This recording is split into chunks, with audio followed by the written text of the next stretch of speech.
What's up, dudes? What's up, Johnny? Hi, Trump.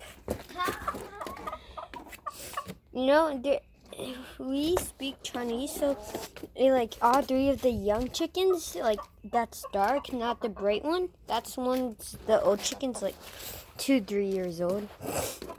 We call them Xiao Jimen. That means like little dudes. And Xiao Tao Qi, I don't even know what that means, but it means something bad.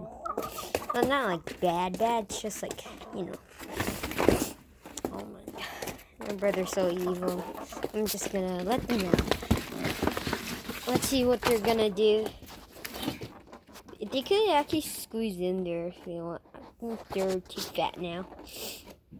Well, now they're not making it. Come on, squeeze through there. Okay, one chicken got it.